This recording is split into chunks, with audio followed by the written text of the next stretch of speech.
Musrenbang tingkat Kota Madiun digelar, berbagai usulan dibahas di dalamnya.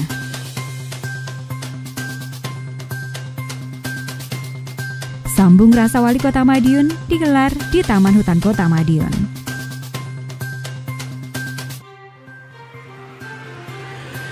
Hari Hutan Dunia menjadi momentum untuk cinta pohon dan tumbuhan.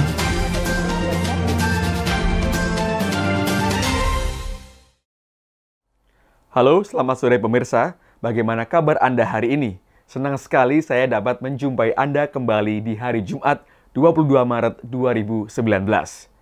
Pemerintah Kota Madiun melalui Dinas Komunikasi dan Informatika menyuguhkan berita sepekan terakhir yang kami kemas menarik dalam Madiun This Week. Sejumlah kabar menarik tentang kota karismatik sudah kami siapkan untuk menemani sore Anda selama 30 menit ke depan. Dengan sajian informasi pemerintahan, ekonomi, sosial, budaya, kuliner, dan gaya hidup, serta peristiwa selama sepekan terakhir di Kota Madiun. Hadir setiap Jumat, Madiun This Week bisa Anda saksikan melalui fanpage Facebook dan channel YouTube Pemerintah Kota Madiun, serta Madiun Today juga bisa Anda simak di 93 FM LPPL Radio Suara Madiun. Bersama saya Hesa Miarta, inilah Madiun This Week selengkapnya.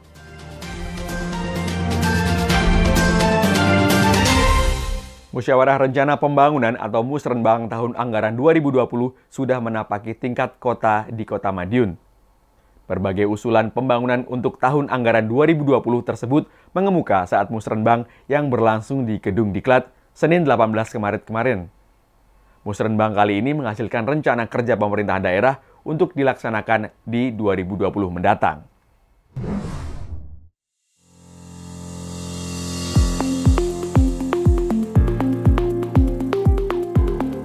Jalannya pemerintahan wajib berangkat dari perencanaan. Musyawarah Rencana Pembangunan atau Musrenbang menjadi salah satu cara penyusunan perencanaan tersebut. Di Kota Madiun, Musrenbang yang diawali dari tingkat RT RW ini sudah menapaki tingkat kota saat ini. Dan pembahasan dilakukan Senin 18 Maret kemarin. Berbagai usulan hasil Musrenbang tingkat sebelumnya menjadi dasar dalam menentukan rencana kerja pemerintah daerah atau RKPD tahun anggaran 2020 tersebut. Kegiatan ini dihadiri oleh 350 undangan yang terdiri atas organisasi perangkat daerah atau OPD serta perwakilan masyarakat. Wali Kota Madiun terpilih Maidi dan Wakil Wali Kota terpilih Indaraya Ayumiko Saputri juga tampak hadir dalam acara yang berlangsung di Gedung Diklat Kota Madiun tersebut.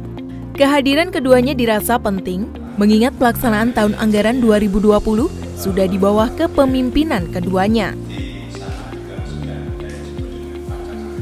Sudah masuk fase di mana kepala daerah, dalam hal ini Pak Maidi dan Mbak Indah, dalam kapasitas melaksanakan rencana pembangunan jangka menengah daerah 2019-2024. Jadi ini merupakan Musrenbang pertama yang sepenuhnya dikawal ya, bersama-sama. Sementara itu, Wali Kota terpilih Maidi menyebut pembangunan 2020 tetap memprioritaskan kebutuhan dasar masyarakat, mulai pendidikan, kesehatan, pengentasan kemiskinan, dan perluasan lapangan kerja. Di bidang pendidikan, program kerja bantuan laptop gratis dipastikan sudah masuk dalam pembahasan.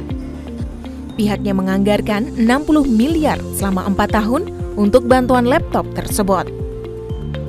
Di bidang kesehatan, pemberian jaminan kesehatan dan pelayanan kesehatan terpadu menjadi salah satu kegiatan penunjang bidang kesehatan di Kota Madiun. Pihaknya juga berencana menekan angka kemiskinan dengan subsidi listrik, air, dan pembangunan rumah tinggal layak huni. Pemerintah Kota Madiun juga berencana memberikan jaminan sosial ketenagakerjaan bagi golongan informal di 2020 mendatang. Prioritas 2020 itu yang jelas yang sudah kesehatan pasti. Madiun Pintar pendidikan seperti itu tadi sudah. Terus orang yang tidak mampu, yang miskin ada 8.000 sekian, itu harus kita tuntaskan per tahun sekian.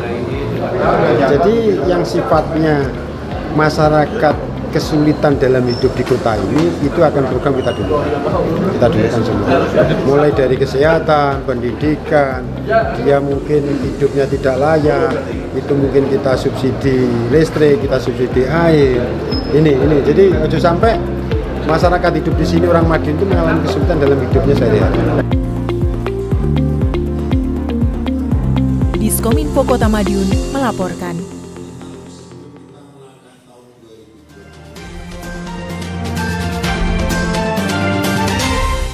Pendidikan karakter penting diterapkan sejak dini. Dengan alasan tersebut, Dinas Pendidikan Kota Madiun bekerja sama dengan Indonesia Heritage Foundation atau IHF menggelar pelatihan pendidikan karakter bagi guru PAUD di Kota Karismatik. Sebanyak 1.300 guru PAUD mengikuti kegiatan yang berlangsung di Wisma Haji Kota Madiun tersebut.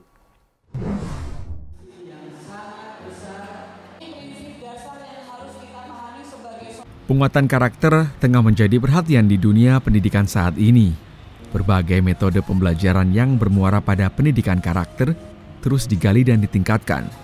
Dinas Pendidikan Kota Madiun bekerja sama dengan Indonesia Heritage Foundation atau IHF menggelar pelatihan pendidikan karakter bagi guru pendidikan usia dini atau PAUD. Tak tanggung-tanggung, pelatihan yang berlangsung 3 hari sejak Senin 18 Maret kemarin itu diikuti sebanyak 1.300 peserta.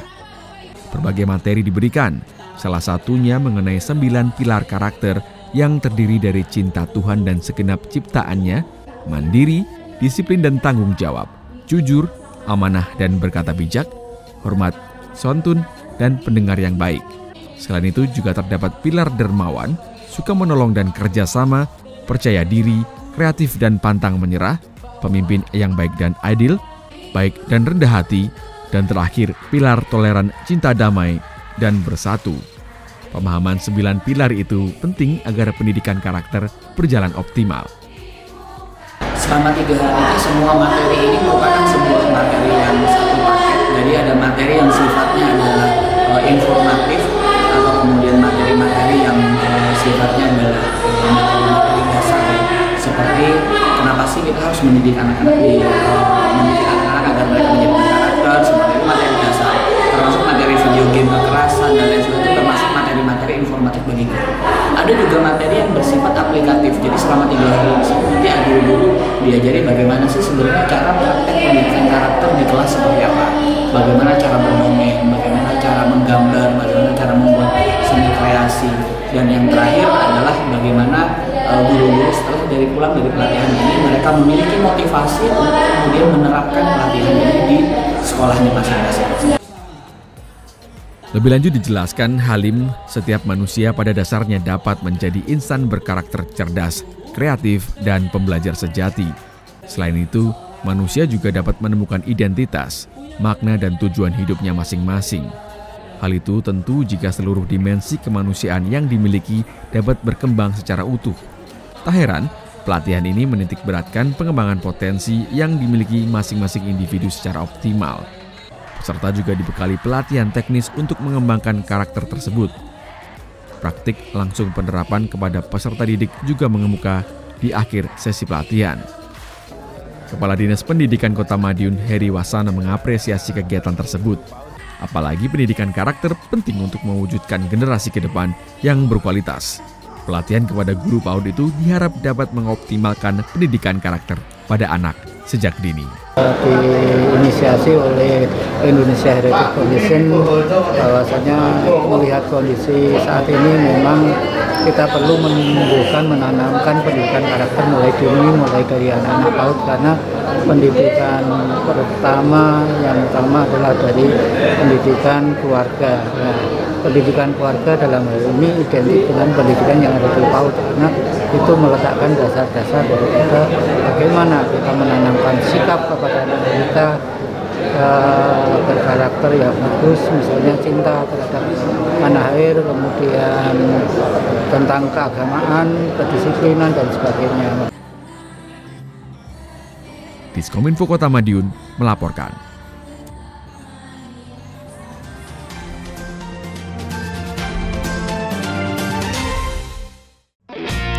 Stop parkir sembarangan. Kepadatan akan kendaraan bermotor yang semakin meningkat dari tahun ke tahun di Kota Madiun berpotensi membuat kota ini menjadi macet. Tercatat pada tahun 2017 lalu mencapai 3.217 unit. Lalu bertambah berapa banyak lagi di tahun 2019 ini? Sesuai dengan Undang-Undang Nomor 22 Tahun 2009 dijelaskan, parkir adalah keadaan kendaraan berhenti atau tidak bergerak untuk beberapa saat dan ditinggalkan pengemudinya. Maka dari itu, patuhilah panduan parkir yang benar, yakni 1.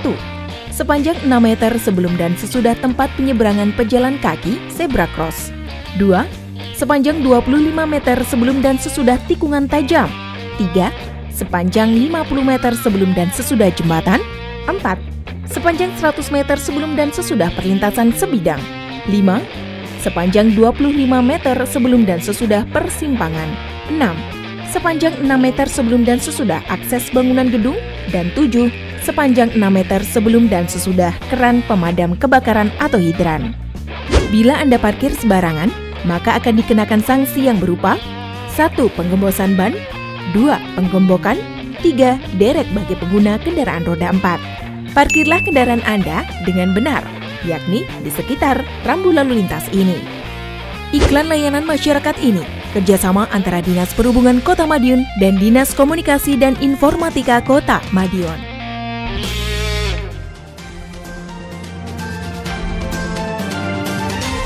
Sambung rasa warga Kota Madiun yang dilaksanakan Wali Kota Madiun Sugeng Rismianto telah sampai di penghujung waktu. Masyarakat Kecamatan Manguharjo menjadi yang kali terakhir disambangi Wali Kota. Melalui kegiatan forum kehumasan dan jumpa pers yang bertajuk Sambung Rasa Warga tersebut, selain bersilaturahmi, kegiatan juga sebagai sarana sosialisasi sekaligus promosi Taman Hutan Kota Madiun yang sudah bersolek semakin indah kini.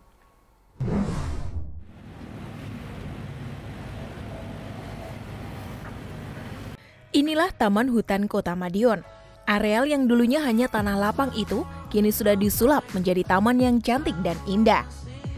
Melalui Dinas Perumahan dan Kawasan Permukiman Kota Madiun, taman di Jalan Basuki Rahmat tersebut sudah layak menjadi salah satu tempat pilihan bersantai bersama keluarga.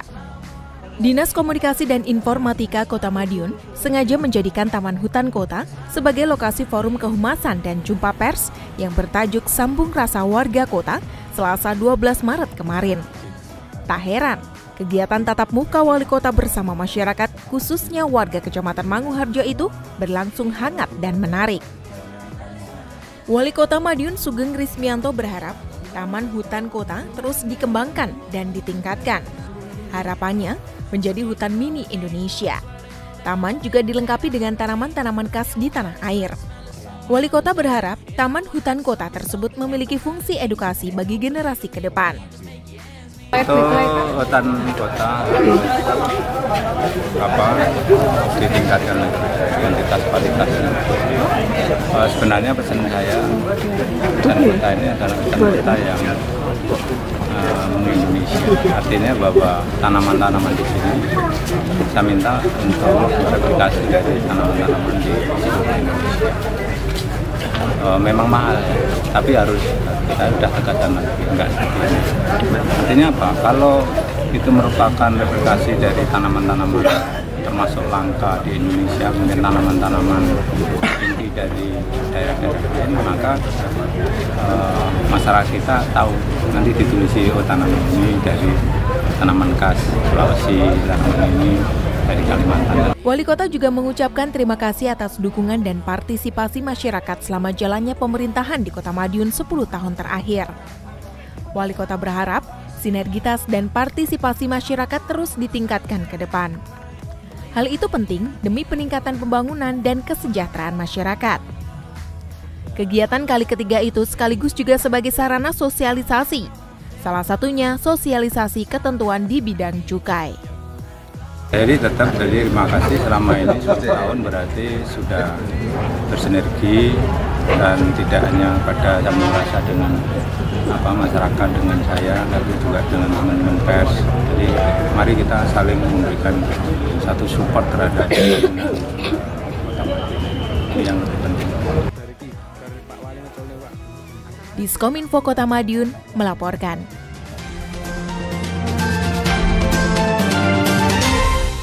Hari Hutan Sedunia jatuh setiap tanggal 21 Maret. Pentingnya fungsi hutan menjadi alasan utama mengapa Hari Hutan diperingati setiap tahunnya. Di Kota Madiun, peringatan Hari Hutan dijadikan momentum untuk lebih mencintai pepohonan dan tumbuhan yang sudah ada.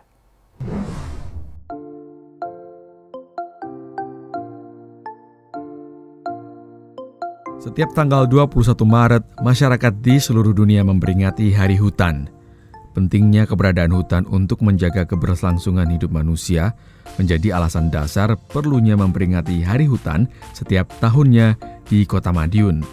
Peringatan Hari Hutan kali ini bukan sekedar seremonial belaka, namun momentum ini digunakan untuk lebih meningkatkan kecintaan terhadap pohon dan tumbuhan. Kepala Dinas Perumahan dan Kawasan Pemukiman Kota Madiun, Suko Dwi Handiarto menyebut, peringatan Hari Hutan semakin lebih penting di kawasan perkotaan seperti Kota Madiun. Sebab, kawasan perkotaan tidak banyak memiliki lahan terbuka. Padahal, lahan hijau dibutuhkan untuk memberikan beragam manfaat seperti layaknya hutan. Apalagi, Kota Madiun tidak memiliki hutan khusus seperti wilayah daerah lain. Padahal kawasan hutan dapat meningkatkan kualitas hidup manusia.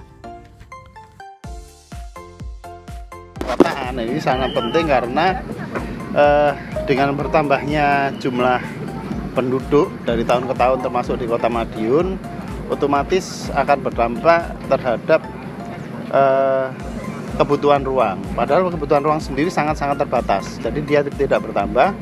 Sedang kebutuhan ruang bagi manusia akan selalu bertambah, baik itu dari sisi fungsi sosial, ekonomi, ataupun yang lainnya. Sehingga dengan secara langsung maka itu akan menimbulkan konversi lahan dari yang non terbuka menjadi dari yang tidak terbangun menjadi terbangun, sehingga ini akan mengurangi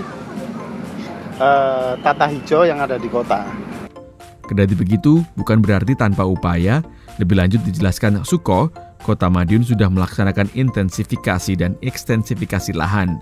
Artinya, taman yang sudah ada terus ditingkatkan fungsinya, mulai perawatan, penambahan pohon, maupun sarana untuk menambah kemanfaatan. Contohnya Taman Hijau Dembangan, Taman Hutan Kota Madiun, RTP Ngegong, Taman Obor, dan sejumlah taman lain. Sedangkan upaya ekstensifikasi juga terus dilakukan dengan mencari dan menggali potensi-potensi lahan milik pemerintah Kota Madiun yang belum termanfaatkan secara optimal. Berbagai upaya tersebut penting agar lahan hijau di Kota Madiun dapat terpenuhi dengan ideal. Untuk tahun 2019 ini sudah terpenuhi dari target, yaitu sekitar 19%. Tapi di tahun 2030 itu kan sesuai dengan rencana tata ruang wilayah sekitar 30%. Itu nanti tetap kita bertahap akan kita kejar, tapi kita akan lakukan intensifikasi dan ekstensifikasi itu tadi. Jadi kita yang sudah ada kita perbaiki sehingga benar-benar bermanfaat untuk masyarakat Kota Madiun. Kemudian untuk yang kekurangannya kita akan kita gali lahan-lahan mana sih yang bisa optimal untuk kita kembangkan sebagai hutan kota. Suko juga berpesan kepada masyarakat untuk terus meningkatkan kepedulian terhadap lingkungan, khususnya terkait pohon dan tanaman. Keberadaan pohon sebaiknya terus ditambah, bukan malah ditebangi. Diskominfo Kota Madiun melaporkan.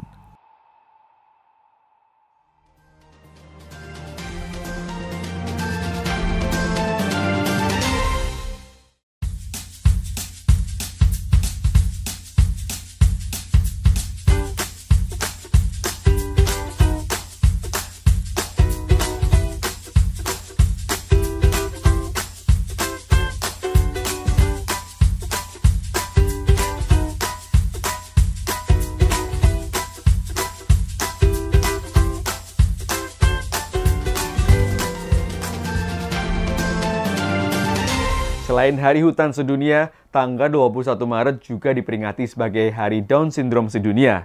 Hari Down Syndrome diperingati dengan harapan adanya perlakuan yang sama akan mereka pengidap Down Syndrome yang selama ini masih kerap dipandang sebelah mata. Berbagai upaya dilakukan Pemkot Madiun, salah satunya melalui sarasehan tentang gizi demi peningkatan kualitas kesehatan masyarakat.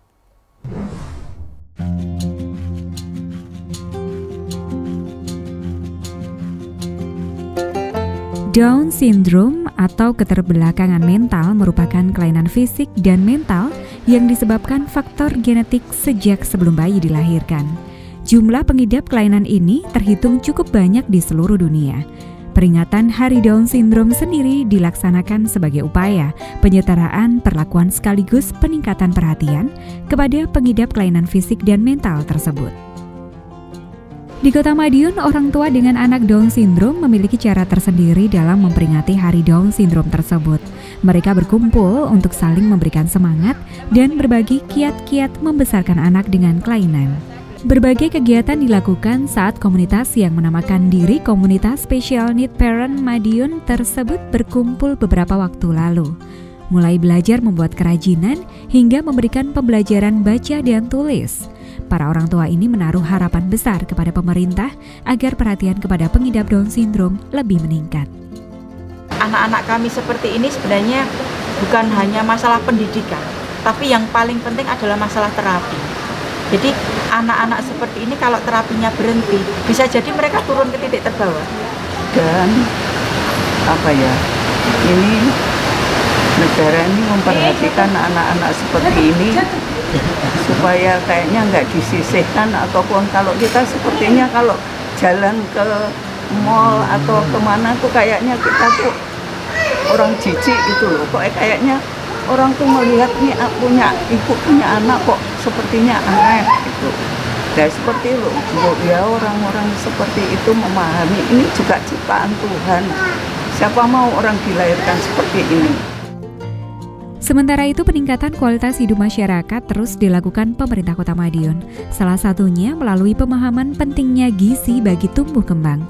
Salah satu kegiatan penyuluhan yang dikemas melalui Sarasehan tersebut diharapkan dapat menurunkan angka stunting atau tubuh pendek pada anak-anak. Terkait dengan stunting ini, karena memang dampak daripada stunting ini luar biasa merusaknya. Begitu juga penyebabnya itu sangat multidimensi.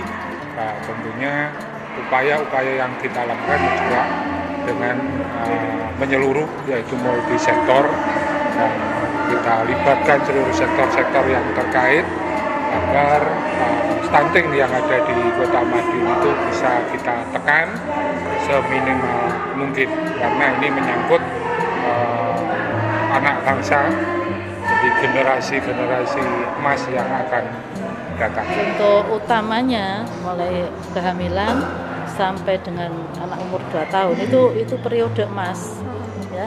Jadi benar-benar mohon untuk mengikuti saran ya, saran dari kesehatan dan juga berperilaku hidup yang bersih dan sehat. Diskominfo Kota Madiun melaporkan.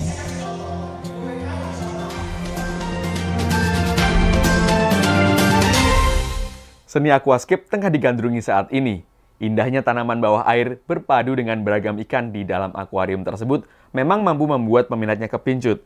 Nah, bagi Anda yang masih pemula, tips dan kiat berkebun dalam air dari ahli berikut mungkin dapat menambah wawasan agar aquascape maksimal.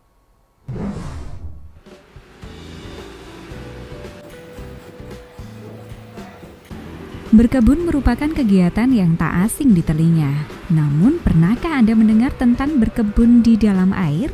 Istilah kebun air cukup familiar bagi penggemar aquascape. Seni merawat tanaman dan merawat ikan dalam akuarium tersebut memang tengah digandrungi saat ini.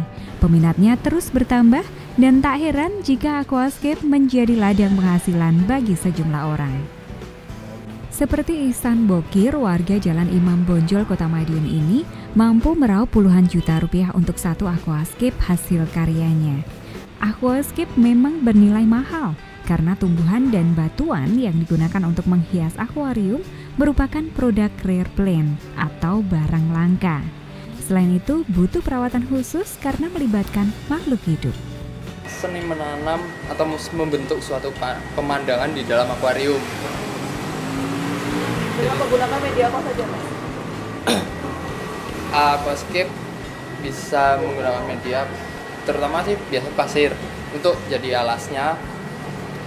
Terus di bawahnya ada pupuk dasar, terus ada pelengkapnya seperti batu, terus kayu. dan tanaman-tanamannya. Terdapat banyak model aquascape yang dapat dicoba, mulai model batu dan tanaman. Selain itu, ada juga model natural yang sudah lengkap dengan batu atau mirip dengan mini hutan. Di samping itu, kualitas air juga harus diperhatikan. pH dan suhu air wajib menyesuaikan jenis tanaman dan ikan di dalamnya. Jika tidak sesuai, resikonya tanaman dan ikan bisa mati. Bakteri tertentu juga dibutuhkan sebagai bahan makanan tanaman selain pupuk. Selain itu, jangan lupa memberi lampu sebagai pengganti matahari. Keberadaan lampu penting untuk proses fotosintesis tanaman. Ihsan menambahkan pemilihan ikan baiknya juga tidak sembarangan karena beberapa jenis ikan menjadikan tanaman sebagai salah satu sumber makanan. Tak heran tanaman dalam aquascape dapat rusak atau habis dimakan ikan. Lebih lanjut dijelaskan Ihsan, untuk mengawali pembuatan aquascape sebaiknya mempersiapkan airnya terlebih dahulu dengan penambahan bakteri. Akuarium yang sudah dihias dengan pasir, batu, dan kayu diberi air dan dibiarkan minimal 1 hari. Setelah air siap, tanaman dimasukkan dengan dilihat perkembangannya. Penambahan ikan merupakan tahap paling akhir. Justru malah sekarang lebih banyak dinikmati, termasuk terutama di kota-kota besar ya. Kita baru masuk di Madiun ini, ya efeknya juga lumayan sih. Lebih rame dan kita memfasilitasi orang-orang yang mau bikin atau mencari bahan, kita juga menyediakan. Diskominfo Kota Madiun melaporkan.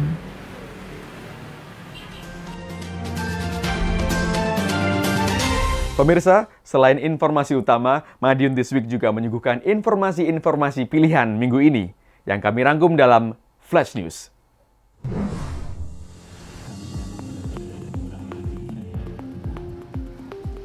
Kota Madiun memiliki beragam kebudayaan, salah satunya budaya seni pencaksilat. Setidaknya ada 11 perguruan yang berdiri dan berkembang di kota karismatik. Maka dari itu, perlu peran bersama untuk menjaga dan melestarikan kebudayaan warisan leluhur tersebut. Kegiatan dialog budaya digelar beberapa waktu yang lalu. Sejumlah budayawan hadir dalam dialog yang berlangsung di Aston Hotel tersebut. Di antaranya, Hari Cahyono, hingga budayawan nasional Slamet Raharjo. Kegiatan tersebut juga diikuti tokoh dan pejabat Kota Madiun, seperti Wali Kota terpilih Maidi, Ketua DPRD Kota Madiun Istono, dan beberapa seniman atau budayawan, serta perwakilan perguruan pencaksilat. Berbagai hal dibahas dalam dialog yang mengambil tema Madiun Agawe Rukun untuk kerukunan Indonesia tersebut. Salah satunya, mempersatukan perbedaan 11 perguruan pencaksilat di Kota Madiun. Kerukunan diharapkan menjadi dasar berkembangnya budaya di kota karismatik. Gotong royong itu sebetulnya berpegangan tangan antar sesama, saling membantu, saling menghormati. Sehingga dengan demikian, jika kamu ngerti gotong royong, kamu akan ngerti ketuhanan yang Maha Esa.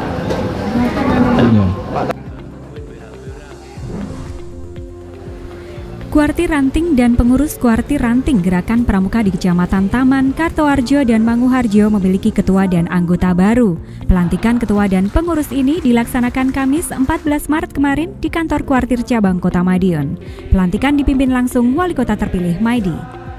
Maidi yang juga selaku Ketua Kuarcap Pramuka Kota Madiun itu berharap ketua dan pengurus Kuartir Ranting untuk masa bakti 2019-2022 tersebut dapat mengemban tugas sebagaimana mestinya, dapat melaksanakan program-program yang sudah disusun saat prajabatan beberapa waktu sebelumnya. Selain itu, ketua dan pengurus baru tersebut diharapkan dapat mengemas program menjadi kegiatan yang menarik bagi para praja muda Karana.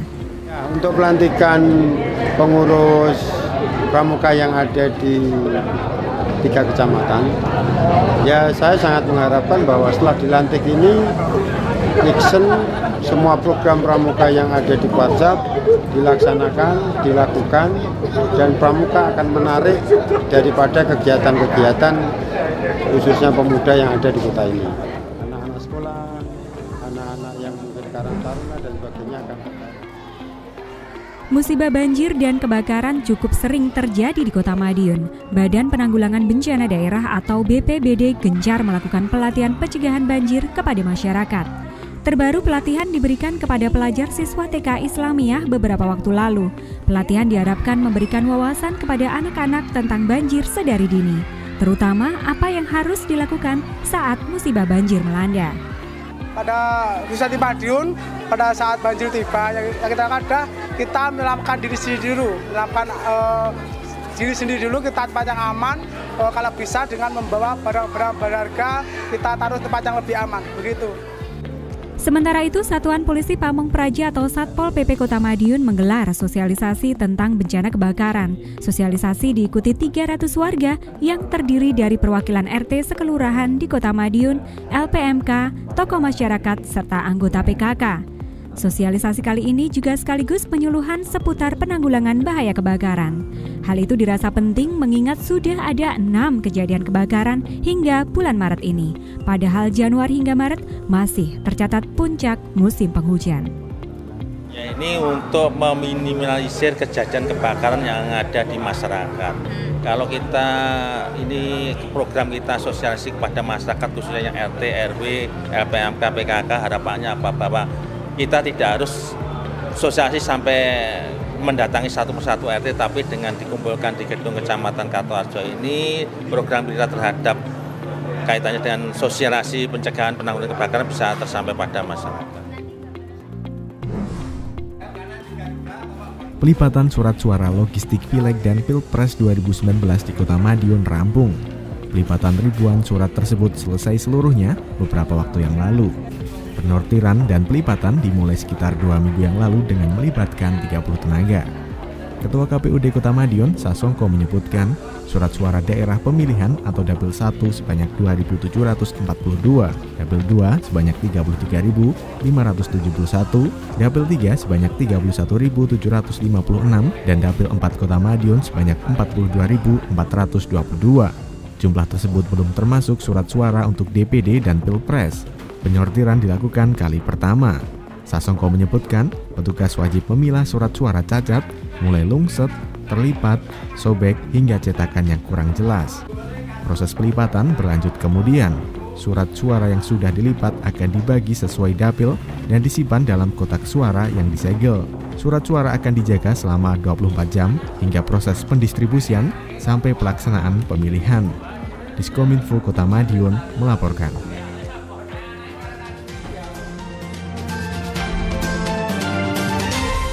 Tak terasa 30 menit telah berlalu. Nantikan informasi menarik lainnya Jumat depan hanya di Madiun This Week, sajian informasi inspirasi minggu ini. Akhirnya saya Hesa Miarta beserta kru yang bertugas pamit undur diri. Selamat sore, salam Kota Karismatik.